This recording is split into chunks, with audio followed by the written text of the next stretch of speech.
guest tonight is Ukrainian war reporter, Colonel of the Armed Forces of Ukraine, Vladyslav Seleznyov. Vladislav Dmitrovich, good afternoon.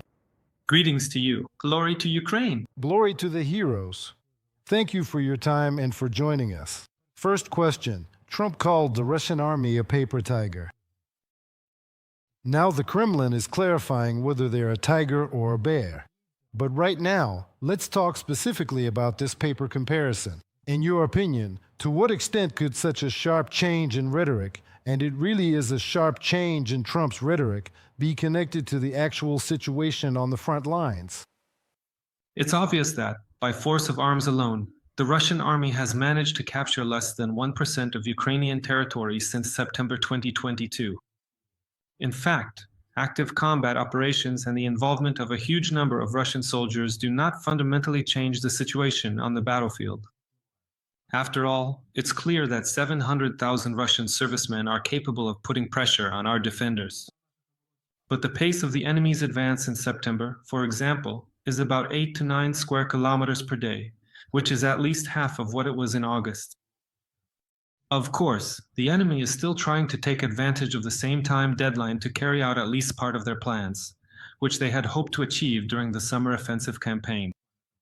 But even now, it's clear that the enemy doesn't even have a ghost of a chance that in the coming months, or perhaps even within a year, they will be able to fully occupy the entire territory of Donetsk region. In fact, it was for this very mission that, back in February 2022, the large-scale offensive operation of the Russian army began, the one they call a special military operation. So it's obvious that when American leader Donald Trump refers to the Russian Federation as a paper tiger, he's right.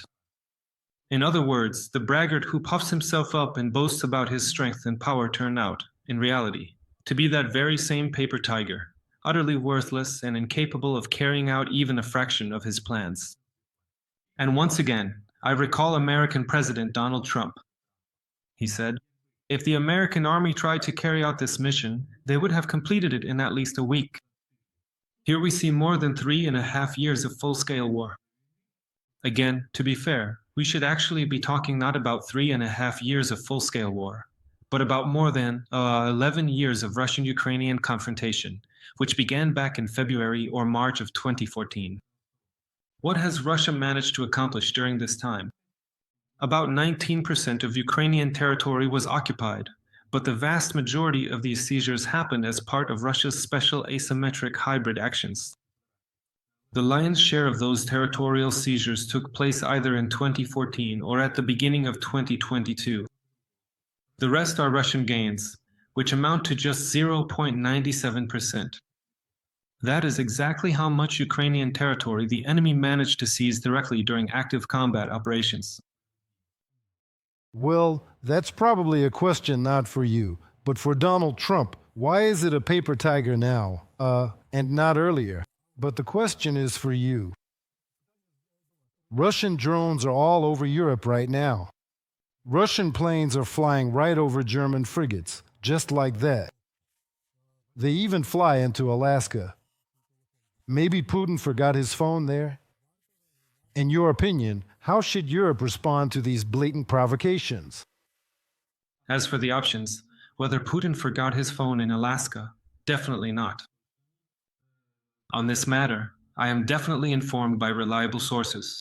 Putin doesn't use modern electronic gadgets and often relies solely and exclusively on the same wired telephone to carry out certain communications. Moreover, the computers installed in the various bunkers of the Kremlin dictator aren't even connected to the global internet. As for Russian provocations, it's clear that this is a deliberate manipulation, a kind of hybrid aggression aimed at European countries. After all, de facto, in this way the Russian army is carrying out several very important elements. Element 1. They are testing the responsiveness of the North Atlantic Alliance to these provocations. Secondly, they are checking the level of readiness of the European community, as well as the North Atlantic Alliance, to continue tolerating such aggressive hybrid actions by the Russian Federation. And here's the key point. We need to understand that evil which goes unpunished multiplies many times over. And if we are now talking about Putin's Russia as the evil of the modern 21st century, then accordingly, we must realize that Putin will not stop on his own. He will continue to raise the stakes. He will continue to escalate the situation until collective Europe or the North Atlantic Alliance is able to give a decisive response to these provocations. Yes, I understand the concerns of some opponents who say, for example, that the Russian ambassador to France claims that if a Russian plane is shot down somewhere over Europe while carrying out provocative actions, it would be considered an act of war. But hold on a second. Modern history remembers an example when a Russian fighter jet was shot down on Turkish territory. That was around 2015. Did this lead to a confrontation between Turkey, a country that is part of the North Atlantic Alliance, and the Russian Federation? The answer is obvious, no. I think that this time, too, the same paper tiger, the Russian Federation, will, through one of its ambassadors, say things that will never become reality. If only because the Russian Federation simply doesn't have the resources right now to open another theater of war, no matter which part of the European continent we're talking about. Whether it's the Baltic countries, Poland, or even the Scandinavian countries, Putin simply doesn't have the resources to carry out these military objectives, because the vast majority of the Russian army is already engaged in the so-called special military operation on Ukrainian territory. But please help me understand this issue. So, Putin is currently testing Europe, meaning that Europe is not prepared for a possible direct, no longer hybrid, Russian aggression. Yes or no? I think that right now, it's very convenient for Europe to turn a blind eye and pretend that nothing has happened. After all, de facto, so far Russian aggressive actions have not led to civilian casualties in Eastern European countries, nor have they resulted in the complete collapse of the functioning of those countries that border the Russian Federation or are targets of hybrid influence from the Russian Federation. In other words, Europe is trying, in a certain way, to buy time in order to have that same time for a serious reconfiguration and activity of its own armed forces and its own defense industrial complex, because it seems that all sensible European politicians understand that when a direct military clash occurs between the Russian Federation's army and the army of the North Atlantic Alliance, it's only a matter of time. The fact that this process is inevitable is a fact.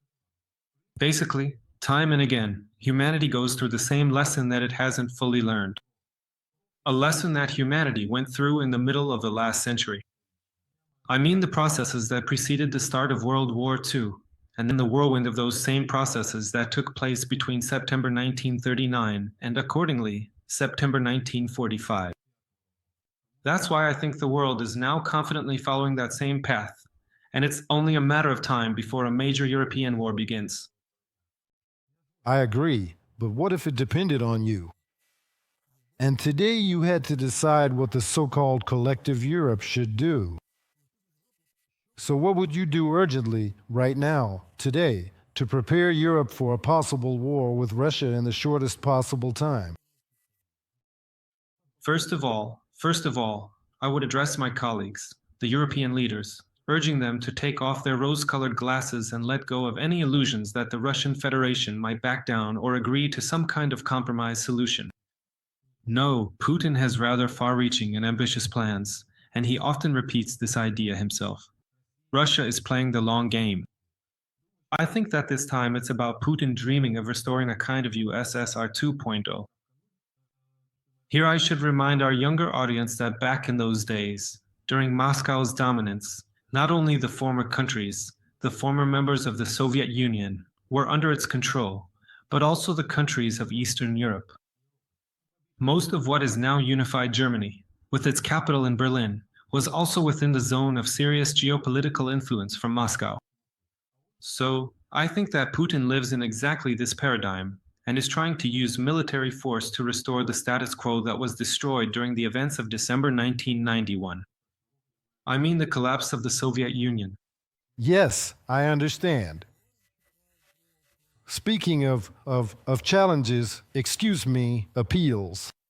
From November 2014 to 2016, you were the head of the press service of the General Staff of the Armed Forces of Ukraine. How do you assess the work of the Armed Forces press service as of today? That's a difficult question, and in principle, I understand that I have the right and authority to evaluate the work of my colleagues. But as for the commander-in-chief or the chief of the general staff, perhaps I'm not worthy to judge them. I didn't have that kind of experience in military management at the strategic level. As for the communications of my colleagues, it seems to me that they lack flexibility and responsiveness, and to some extent, effectiveness, especially when it comes to interacting with domestic and foreign media. There is always a demand for information. Turning a blind eye, covering your ears and mouth, and not answering perfectly reasonable questions from journalists. Sure, that approach is possible.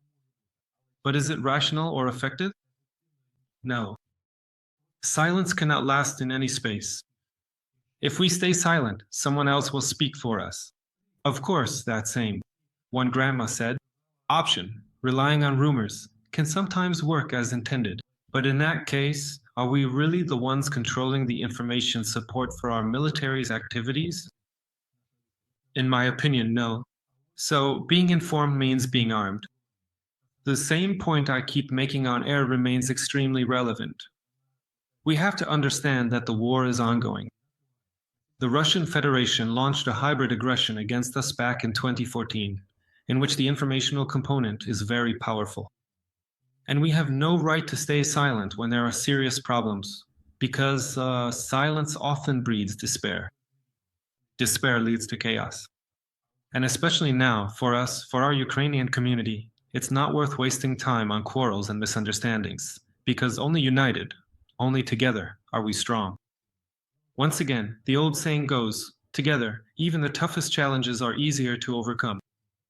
So, in order for our group to be the strongest, communication must be so effective, so dynamic, so flexible and operational in terms of reactions, so that the enemy has no chance of breaking through our wall. Amen. Amen. But suppose Putin dies tonight. In your opinion, will anything change for the better in Russia? Is this even possible? I am not under any illusion that Putin alone and exclusively decides the future fate of the Russian Federation.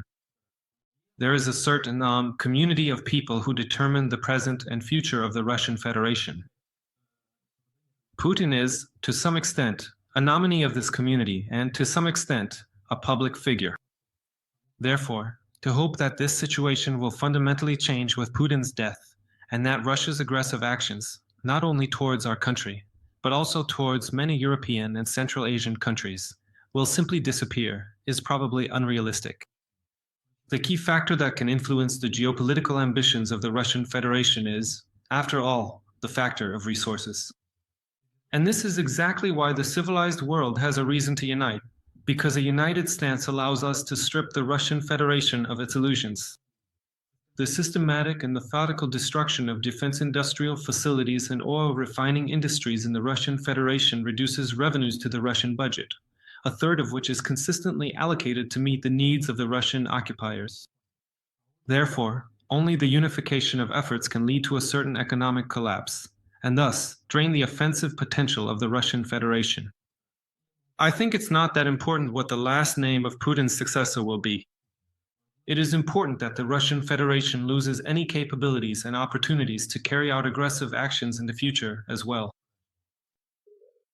Again, I absolutely agree. Thank you very much for this interview, for your time, for your experience, and I hope we'll do this again.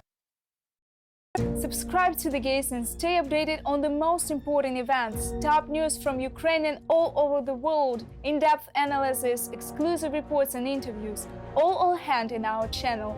Join our community of viewers and stay tuned.